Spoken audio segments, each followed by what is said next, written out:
Welcome to the deep dive. We're here to, really get into the heart of things from our latest source material. That's the plan. And today, we're looking at something really interesting.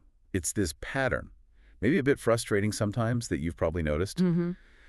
Why do some people, who honestly seem to have maybe just a surface understanding of something, end up doing really well? Like amazing career success, top jobs, making serious money. Yeah, you see it all the time, right? People starting businesses that take off or selling courses online, consulting for huge amounts. Exactly. And then on the other hand, you have these incredibly smart, really deeply skilled specialists, people who could do amazing, valuable work. But they're often kind of invisible, aren't they? Totally. Just sort of working away in the background. They're focused on perfection, on quality, Yeah. but they stay on the fringes. They're maybe hoping their work just speaks for itself. I think so. That silent approach. Yeah. But it means to get missed, right? Yeah. No promotion, no bonus, just overlooked. It's like a trap. We're calling it the silent competence trap here. Things like focusing on quality, being modest, maybe even perfectionism. Mm-hmm. They actually become roadblocks. Because the world, well, it seems to reward being seen, being confident about yourself. Which points to a bigger thing, maybe. Like, we assume everything's a meritocracy, best work wins. But it's not always that simple. These soft skills, communication, networking, yeah, even selling yourself a bit, they can have this huge disproportionate impact. Sometimes more than the actual expertise itself. That's really something. It is. And the fascinating part is this isn't just like random stories or our opinions.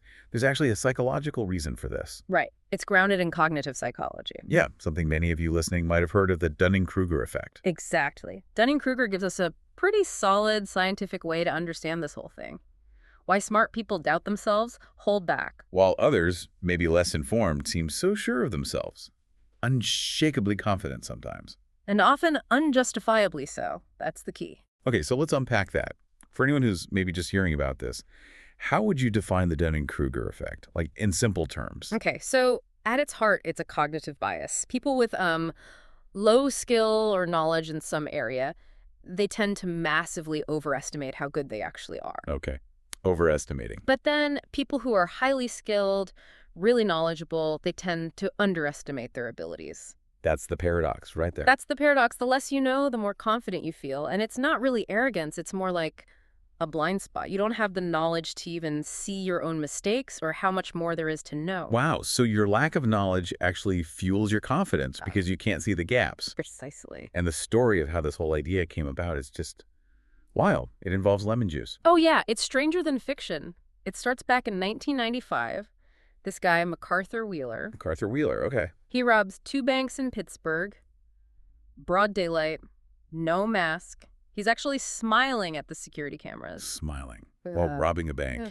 without a mask. Yep. And when the police catch him, which, wasn't hard, he's genuinely shocked, completely baffled. He thought he was invisible. Invisible. How on earth did he think? Lemon juice, right? Lemon juice. He believed that rubbing lemon juice on his face made him invisible to cameras. Because lemon juice can be used as invisible ink, somehow he made that leap. Okay, that's a leap. And get this, he said he tested it. Put lemon juice on, took a Polaroid of himself, and his face didn't show up clearly in the picture. So to him, that was proof. It works. Oh, my goodness. Never mind the camera quality or lighting or just anything else that might explain a blurry photo in 1995. Exactly. And this story catches the eye of Professor David Dunning, a psychologist. And he wasn't just focused on how silly it was. No, what struck Dunning wasn't just the foolishness, but Wheeler's absolute unshakable confidence. Despite being so demonstrably wrong, this huge gap between perceived ability and actual ability. That was the spark. That's what kicked off the research. That's what kicked it off. So Dunning teams up with Justin Kruger, his grad student then, and they decide to test if this is like a bigger thing. Right. They thought maybe this overconfidence in people who aren't competent is actually pretty common. So they set up experiments. What kind of experiments? They got university students, gave them tests, logic, grammar, even judging humor, standard stuff. Okay. Then the crucial part, they asked the students to rate how well they thought they did, to assess their own performance. And the results. Did they back up the Wheeler story? Oh, absolutely. It was striking. The students who scored the lowest on the test, they were the most confident. They consistently rated themselves way above average, like in the top percentiles. Wow. So the worse they did, the better they thought they did. Pretty much. And conversely, the students who aced the tests, the real high performer. They underestimated themselves. Often, yeah.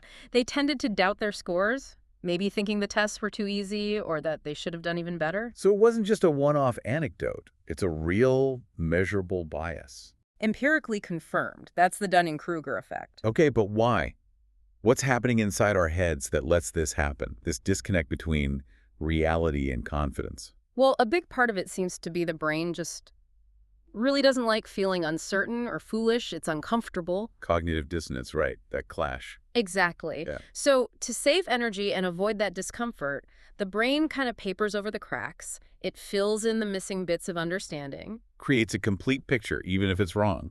Yeah, a picture of expertise, even if the knowledge is just surface level. It's almost a form of self-deception, but it's automatic. To actually overcome it, you have to be willing to sit with that uncomfortable feeling of not knowing. That makes sense. The brain's trying to keep things simple, keep us feeling okay. But it sounds like it's more than just feeling okay. It gets tangled up with who we think we are. It really does, because when someone who's operating under this illusion of competence gets hit with facts that contradict their view. They don't usually go, oh, interesting. Not typically, no. The reaction is often defensiveness, strong resistance. Because often, these beliefs aren't just based on logic.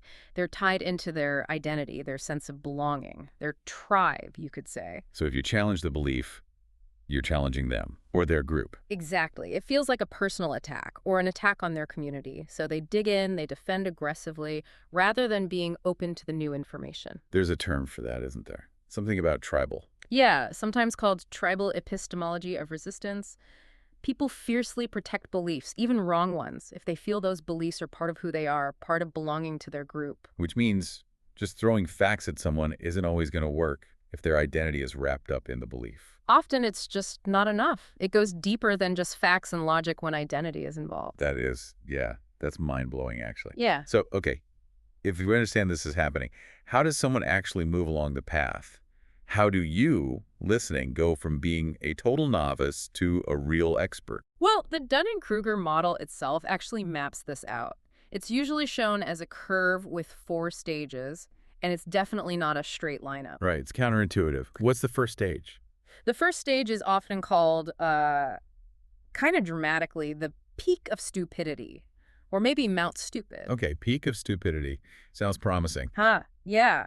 It's where confidence is super high, but experience is minimal. You've learned a little bit, maybe just the basics. And it seems easy. Exactly. You haven't hit the real problems yet. The thinking is like, oh, this isn't so bad. I get this. It's all pretty clear. And our sources mentioned this is where a lot of marketing plays, right? Selling the dream. Become a millionaire in a month. Perfect example. It taps right into the initial unfounded confidence. But the big challenge here is reality bites, eventually. Right, you hit a wall. You hit a wall, things get difficult. And that initial rush of enthusiasm, it starts to fade fast. And the brain kicks in again. Yep, the brain wants to avoid feeling incompetent. So instead of thinking, okay, I need to learn more, the rationalization is often, maybe this just isn't for me, or this is harder than they said. And so people quit. They stay stuck on that peak. Yeah. Or just drop out. A lot of people do, yeah. But if you don't quit, if you push through that first collision with reality, you end up somewhere much worse, apparently. The valley of despair. It sounds bleak, and honestly, it feels bleak when you're in it. This is where it hits you. You realize how little you actually knew back on that peak. The naivete becomes obvious. Painfully obvious. And you see the true complexity, the overwhelming scale of what you don't know. Confidence just plummets. And this is where real failures happen. Like the examples given, the coffee shop rent, the crypto crash. Exactly. Real-world problems smack you in the face, and the frustration builds. You feel like giving up. So many people on the stage start thinking, this whole thing is a scam, or this is just nonsense. It sounds like the absolute critical point, make or break. It really is. This is where most people bail. The emotional weight, the practical problems. It takes serious resilience to keep going. You have to push through that intense discomfort. But if you do manage to climb out of that valley, then what? Things start looking up, the slope of enlightenment. Yes, exactly. For the persistent few, this stage brings a renewed sense of clarity. You start building a real foundation. Okay. Confidence begins to grow again, but this time it's different. It's earned. It's based on actual knowledge, actual experience dealing with problems. You still make mistakes, presumably. Oh, for sure. But the key difference is now you can usually spot them, you can analyze why it happened, and you can figure out how to fix it. You're actively learning, integrating information. And the sources highlighted something crucial here. Finding community. Like-minded people. Absolutely vital. This is where connecting with others who get it, who can offer feedback, share their own struggles and successes, just validate your experience becomes so important. It's like social scaffolding. It helps you keep climbing. And that leads, finally, to the plateau of stability. The plateau. This is where you've really put in the time. Deep knowledge, lots of practical experience, your ideas work, people trust your judgment. Confidence is high, but it's justified now. Right. It's well-founded. You don't really need to prove anything anymore. The results are there. But wait, even here, at the supposed peak of expertise, there's another trap. There is. A subtle one. It's the danger of thinking you've got it all figured out, the illusion of everything understood. Complacency can set in. Ah, the expert stagnation paradox. Exactly. Real continued growth, the big breakthroughs, they often don't come from just digging deeper into what you already know. They come from staying flexible, staying curious, being open to new stuff, broadening your view. So even experts need to keep learning, maybe even look outside their field. Definitely. Otherwise, you risk becoming obsolete, even on your plateau. Okay, this whole journey makes a lot of sense.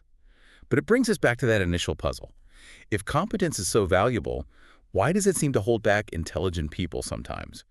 What are these specific hurdles they face? It does feel like a cruel twist, doesn't it? One huge factor is imposter syndrome. Ah, yes, feeling like a fraud. Exactly. Even as they gain more and more real expertise, these highly competent people often feel more doubt, not less, like they're going to be found out any minute. So the more competent you become, the more you feel like an imposter. That's rough. It's a really vicious cycle. High competence fuels the imposter feeling, which leads to hesitation, holding back, which means they don't get the recognition their competence deserves. It's self-undervaluation. And that ties into the cost of silence idea, too. It does. Their natural modesty, maybe wanting the work to speak for itself, it becomes a disadvantage. They produce amazing stuff, quietly. While someone else, maybe less skilled but louder, gets all the attention and rewards. Right. It shows this weird asymmetry in how value is perceived.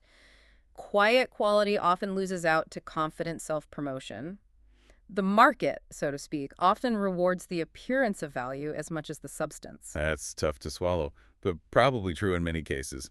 And what about the fear of looking dumb, even for experts? Yeah, the fear of vulnerability Yeah. or looking like a beginner again. If you're a top expert in field A, stepping into field B where you know nothing, that can be terrifying. The expert learning paradox. You're afraid to look like a novice because you're used to being the expert. Exactly. And that fear can stop really smart people from exploring new areas, trying new things, making those cross-disciplinary connections that often lead to breakthroughs. It limits growth. And the last one, clinging to that always right image. We've all met someone like that, probably. It's a dangerous trap, especially for intellectuals, needing to be seen as infallible, always correct. It creates rigidity. Makes it hard to admit mistakes. Or ask for help. Impossible sometimes. You can't seek feedback properly. You can't easily change your mind when new evidence comes along. It shuts down the very process of learning and adapting that defines true expertise. Wow. Okay, so putting this all together, it paints a complex picture. What's the advice then? For you listening, if you're maybe one of these competent people feeling stuck or unseen, how do you break free and really thrive? Well, the biggest shift, the fundamental one, is moving from just being competent silently to actively expressing that competence. So speaking up, sharing your ideas. Consciously deciding to do that, yes. In the world we live in now, how clearly and confidently you communicate your value often determines how much attention, how much trust you get. It's shifted. It's not just about being good, it's about being seen as good. That can feel like a huge step, especially if you're naturally quiet or wrestling with that imposter feeling. But the sources had concrete ideas like public speaking. Yeah, that was a powerful example. The speaker overcoming extreme shyness, even a terrible first speech where most people left. 90%, that's brutal. Brutal. But they didn't quit. They went on this public speaking marathon, hundreds of speeches in a year. Which just shows these aren't fixed traits, right? You can learn these skills. Absolutely. It's about deliberate practice, figuring out what went wrong, getting feedback, basically getting used to it through exposure, Right. desensitization. Makes sense. And another strategy was about learning, not just deeper, but broader. Right. Continuous and broad learning. The real breakthroughs, the sources suggest, often come from people who stay flexible, stay curious, even when they're experts. Not just digging the same hole deeper, but looking around. Exactly. Understanding different fields, how they connect, like the example of combining business knowledge with content creation that opened up totally new path, interdisciplinary thinking. Okay, and maybe the hardest one for perfectionists, dealing with mistakes. Ah, yeah, crucial. Seeing mistakes not as proof of failure, but as data, as learning opportunities, fuel for getting better. Like the speaker analyzing that disastrous speech immediately, figuring out what to change. Instead of just curling up in a ball, which would be tempting, it's that proactive response. That's real learning. Try, maybe fail, analyze, adjust, try again. It's a cycle. And we mentioned community earlier, on the slope of enlightenment. That seems key here too. Hugely important. Finding your people, those who offer support, honest feedback, who share the journey. That outside perspective helps you see your blind spots, hone your skills. Like the crypto community example, finding that collective support system, it busts the myth of the lone genius. Definitely. We learn better together, often. And finally, letting go of needing to be always right, especially for smart folks. Yes. Drop that heavy burden. That rigid self-image rarely helps. It's okay to be vulnerable, to admit you don't know something, to acknowledge fear or doubt. They're temporary states. Trust the process. Trust that experience, practice, and learning will lead you forward. It builds resilience, a growth mindset. It's about epistemic humility, being okay with not knowing everything. And it directly counters that tribal defensiveness we talked about. If you're not defending an always right identity, you can actually listen. Okay, so let's try and wrap this up for everyone listening. What's the main takeaway from this deep dive on Dunning-Kruger and competence? Well, understanding the effect, knowing it exists, that's step one. But the real call to action, especially if you're one of those highly competent but maybe quieter individual, Is to step up and speak out. proactively, yes. Express yourself, commit to keep learning broadly, embrace mistakes as part of the process, and find your tribe, find that community support. And be prepared for the tough parts. Like that valley of despair, it requires resilience. It really does. And being willing to feel like a beginner again sometimes, that discomfort, it's temporary. Because ultimately, the world really needs capable, knowledgeable people who can do more than just know things. Exactly. We need specialists who can communicate effectively, who can share their expertise, who can influence things for the better. The old idea of quiet competence being enough. Yeah. Maybe that's outdated. In many ways, yes. Today, articulating value, connecting, influencing, that's become part of what success looks like for a competent person. It's not just about having the knowledge, but using it, sharing it effectively. So the final thought for you is, Mm-hmm. your expertise matters. It's valuable. Don't keep it hidden. Yeah, it's time to share it. So maybe ask yourself, what's one step you can take to bring your silent competence out into the light?